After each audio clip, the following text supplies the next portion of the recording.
नमस्कार दोस्तों। तंत्र में बहुत अधिक शक्ति है दोस्तों। जितनी भी तांत्रिक क्रियाएं हैं अपने मनोरथ को सिद्ध करने के लिए, वो माता गौरा और भगवान शिव के द्वारा बनाई गई हैं। उनके द्वारा ही इसका ज्ञान इस जगत को, इस ब्रह्मांड को दिया गया है। हमारे आसपास ऐसे बहुत सारे पेड़ पौधे हैं, पशु पक्षी हैं, जिनके इस्तेमाल से हम किसी भी प्रकार का मनोरथ सिद्ध कर सकते हैं। कोई भी तांत्रिक क्रिया करके हम जो चाहते हैं उसको पा सकते हैं, लेकिन इन सब क्रियाओं को दोस्तों छुपाया गया है। तो आज मैं आपको मदार का पेड़, जिसे हम सफ़ेद आक का वृक्ष या आकड़े का वृक्ष भी कहते हैं, उसके इस्तेमाल से हम प्रचंड वशीकरण कैसे कर सकते हैं, इसके बारे में बताना चाहूँगा। इससे पहले कि मैं आपको इस विधि के बारे में बताऊं, मेरा आप सबसे आग्रह है, जो भी मेरे इस YouTube चैनल सच्चे भगत पर पहली बार आए हैं, वो सब्सक्राइब बटन को दबाकर मेरे चैनल को सब्सक्राइब कर लें, बेल आइकन को प्रेस कर लें और ऑल पे सेट कर लें, ताकि आगे मेरी आने वाली वीडियोस का नोटिफिकेशन उनको टाइम टाइम पर मिलता रहे और उनका ज्ञान जो है वो बढ़ता रहे। तो चलिए दोस्तों, अब विषय को शुरू कर लेते हैं। आक का पेड़ तो आपने देखा होगा, जिसे हम सफ़ेद आक का पेड़, आकड़े का पेड़ या फिर मदार का पेड़ भी कहते हैं। ये आमतौर पर रेल की पटरियों के पास, सूखे क्षेत्रों में, लगभग हर क्षेत्र में मिल जाता है। अगर किसी क्षेत्र में आकड़े का पेड़ नहीं मिलता है तो आप हमें व्हाट्सएप कर सकते हैं, तो फिर हम इसका कोई और तरीका बता देंगे वशीकरण का। लेकिन अगर आकड़े का पेड़ आपके वहाँ पर है तो फिर आपको चिंता करने की ज़रूरत नहीं है। आपने करना क्या है दोस्तों, आपने कोई एक आकड़े का पेड़ ढूंढ लेना है और वो ऐसी जगह पे होना चाहिए, थोड़ी सुनसान जगह पे होना चाहिए, जहाँ पर कोई आता जाता ना हो। दोस्तों, तंत्र जगत में हर पौधे से हम अपनी तांत्रिक क्रियाएं कर कर अपने मनोरथ को सिद्ध कर सकते हैं। हमारे मन में जो इच्छाएं हैं उनको सिद्ध कर सकते हैं, चाहे वो धन प्राप्ति की है, चाहे वो कोई दिव्य शक्ति प्राप्त करने की है, और चाहे वो किसी को वशीकरण करने की है, मारण करने की है। तो ये जो षट कर्म है, जो हमारी षट कर्म की प्रक्रियाएं हैं, ये सभी पेड़ों द्वारा भी होती हैं। लेकिन हमारे तंत्र शास्त्र में ये सारी विधियां जो हैं वो छुपाई गई हैं।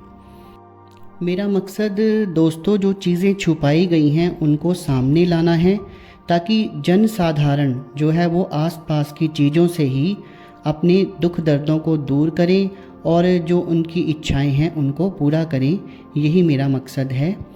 तो जब आप किसी सुनसान क्षेत्र में एक मदार का वृक्ष ढूंढ लेंगे, जिसे हम सफ़ेद आकड़ा भी कहते हैं, उसके बाद दोस्तों आपने दिन का चयन करना है। अब दिन का चयन जो है दोस्तों, क्योंकि शिव और शक्ति से ही सारी तांत्रिक चीज़ें निकली हैं, सारी तांत्रिक प्रक्रियाएं निकली हैं, तो आप दोस्तों शनिवार का या फिर सोमवार का दिन भी चूज़ कर सकते हैं। तो मान लीजिए आप सोमवार का दिन का चयन कर लेते हैं, तो आकड़े का पेड़ आपने पहले से ढूंढा होगा। अब साथ में जो सामग्री लेके जानी है दोस्तों, मान लीजिए कि आप अपने पति का वशीकरण करना चाहते हैं या फिर अपने प्रेमी का वशीकरण करना चाहते हैं। आप उससे बहुत प्यार करते हैं, लेकिन वो आपकी तरफ नहीं देखता, वो आपसे बात नहीं करना चाहता, वो किसी और की तरफ देखता है, आपकी बिल्कुल नहीं सुनता। तो आप उस अपने प्रेमी का एक फ़ोटो ले लीजिए, या फिर आप अपने पति को वशीकरण करना चाहती हैं तो आप एक अपने पति की फ़ोटो ले आएँ तो बेहतर है। या इसके अलावा भी आप किसी व्यक्ति को चाहते हैं कि वो आपके वश में रहे, आपके अनुसार कार्य करे, तो उसकी भी फ़ोटो आप साथ में ले सकते हैं। एक आपको लाल रंग के मौली की ज़रूरत पड़ेगी। लाल रंग का जो धागा होता है, जो दीपक जलाने के काम भी आता है, पूजा पाठ में भी यूज़ होता है, वो भी चाहिए। और दोस्तों आपको हल्दी चाहिए होगी, लेकिन हल्दी जो है वो जो मार्केट से हल्दी अवेलेबल होती है वो आपने नहीं लेनी है। आपने हल्दी की गांठ लेनी है और हल्दी की गांठ को आपने एक सिल के ऊपर अच्छी तरह से घिसकर एक आपने तिलक सा बना लेना है, उसे एक डिब्बी में भर लेना है। और ये सारा सामान आपके पास होना चाहिए। ये सारा सामान लेकर आपने उसी मदार का जो पेड़ है, जिसे हम सफ़ेद आकड़ा कहते हैं, आक का वृक्ष कहते हैं, वहाँ ये सामग्री लेके जानी है। अब पता क्या है, कुछ लोग ना कमेंट सेक्शन में कमेंट करेंगे कि हमारे पास तो अमुक व्यक्ति की फ़ोटो नहीं है। वैसे तो फ़ोटो होना आपकी ज़रूरी है। एक आपकी फ़ोटो होनी चाहिए और जिसको आपने वशीकरण करना है उसकी फ़ोटो भी होनी चाहिए। 2 फ़ोटो आपके पास होना ज़रूरी है।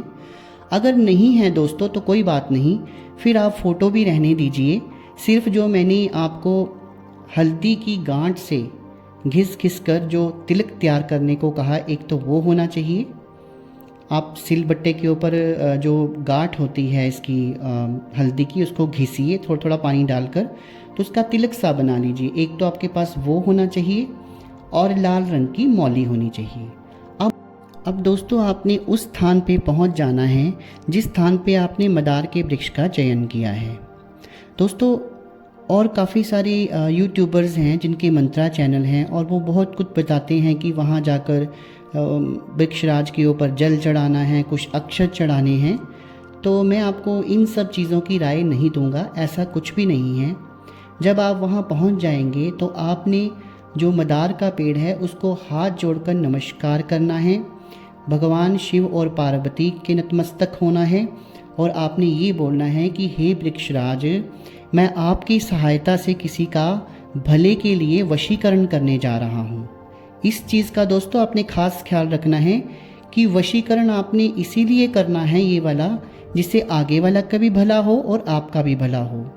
अगर ऐसा नहीं है, आप किसी के नुकसान के कारण, आपका किसी के साथ लड़ाई झगड़ा है, आप उसका नुकसान चाहते हैं और आप ये वशीकरण अगर करने जाएंगे तो उसका उल्टा आपको ही नुकसान हो जाएगा। तो आपने वृक्षराज को हाथ जोड़कर नमस्कार करना है और उनको बोलना है कि मैं सर्व जन के भले के लिए ये वशीकरण करने जा रहा हूँ, कृपया करके आप मेरी मदद करें। इतना बोलने के बाद दोस्तों आपने क्या करना है, उस वृक्ष के ऊपर आपने 2 पत्ते ढूंढने हैं। एक पत्ता जो है वो पश्चिम दिशा की ओर होना चाहिए और दूसरा जो है वो पूरब दिशा की ओर होना चाहिए।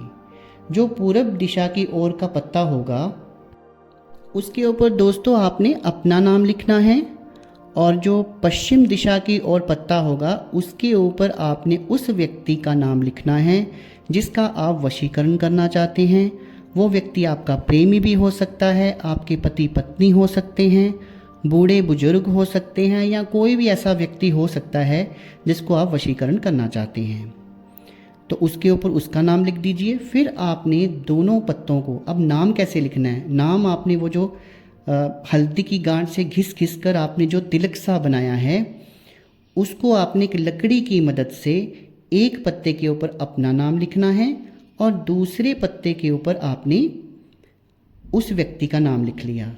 अगर आपके पास फ़ोटो होंगी मित्रों तो आपने एक फ़ोटो जो आपकी है उसके ऊपर अपना नाम, उसकी बैक साइड इसी तिलक के साथ लिखना है और जो दूसरे व्यक्ति की फ़ोटो है उसके बैक साइड पर भी इसी हल्दी के तिलक से आपने उस व्यक्ति का नाम फ़ोटो के बैक साइड लिखना है और अगर फ़ोटो नहीं है तो पत्तों के ऊपर ही लिख देना है और फिर उन दोनों पत्तों को आपस में चिपका देना है।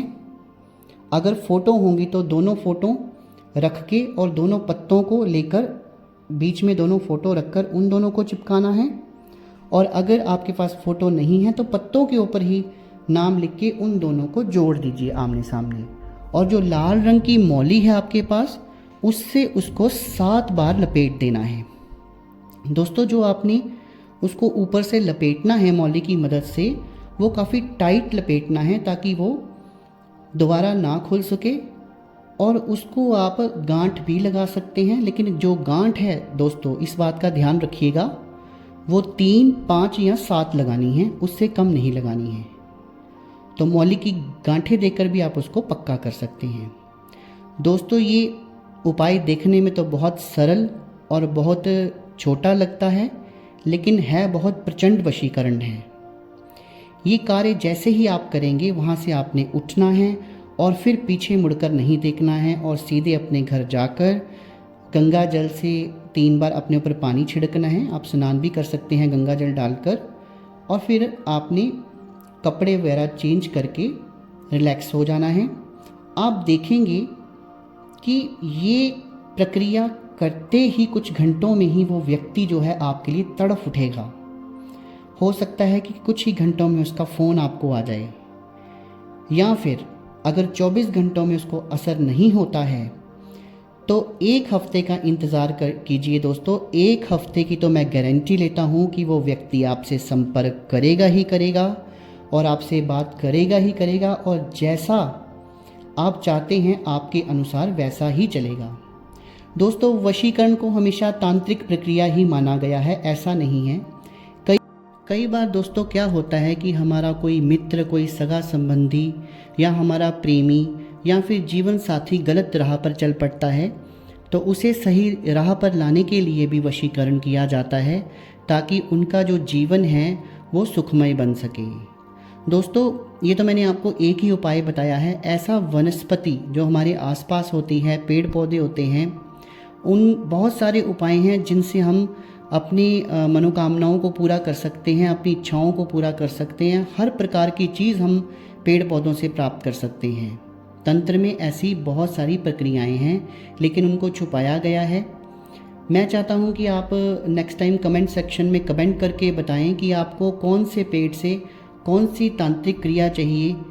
क्या आप दिव्य दृष्टि प्राप्त करना चाहते हैं, या आप परालौकिक कोई शक्ति प्राप्त करना चाहते हैं, कोई धन प्राप्त करना चाहते हैं?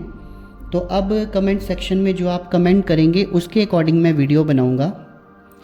आज जो वशीकरण के बारे में मैंने आपको जानकारी दी है वो आपको कैसी लगी, कमेंट सेक्शन में कमेंट करके ज़रूर बताइएगा। अगर आपको ये वीडियो अच्छी लगी हो तो इस वीडियो को ज़्यादा से ज़्यादा शेयर कर दीजिए। हो सकता है कोई परेशान व्यक्ति हो और उसे वशीकरण करवाना ज़रूरी हो, वो ऐसे ही तांत्रिकों के पास इधर उधर भटक रहा हो, पर इस वीडियो को देखकर शायद उसका समाधान हो जाए। तो इसलिए वीडियो को शेयर करना बहुत ज़रूरी है। दोस्तों, मेरी वीडियो को देखने के लिए बहुत बहुत धन्यवाद। आपने अपना कीमती समय निकाला और मेरी वीडियो को देखा। सभी मित्रों को शुभ रात्रि और जय माता की।